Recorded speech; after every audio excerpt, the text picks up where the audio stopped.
TNI Angkatan Laut Palembang berhasil gagal ke penyelundupan ratusan ribu baby lobster yang dibungkus jeru 72 box styrofoam di perairan selatan utara Jambi. Dari kasus ini, 3 orang pelaku juga diamankan.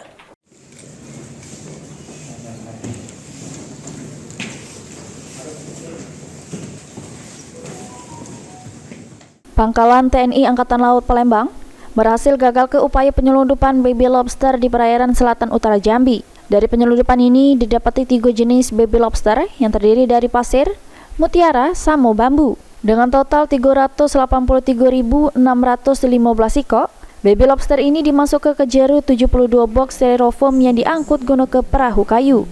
Terungkapnya kasus ini bermula dari personil TNI Angkatan Laut Palembang yang mendeteksi kapal kayu yang mencurigakan yang tidak dilengkapi lampu penerangan di perairan selatan utara Jambi. Kapal ini diduga nak ngirim ke kapal lain yang terdeteksi nak dikirim ke luar negeri. Jeru penyelundupan ini didapati kerugian negara mencapai 38 miliar rupiah lebih.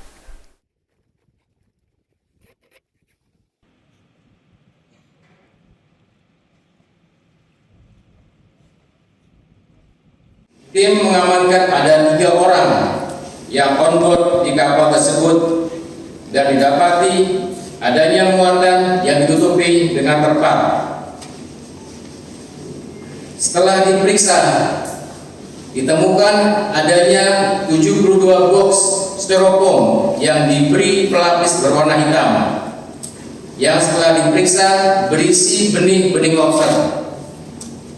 Kapal tersebut diduga akan melakukan ship-to-ship transfer ke kapal High Speed Craft atau HSC di perairan luar untuk kemudian diselundupkan ke luar negeri. Kira-kira kalau saya jumlahkan seluruhnya bahwa kerugian negara dengan adanya penyelundupan ini adalah sekitar 38 miliar 328.400.000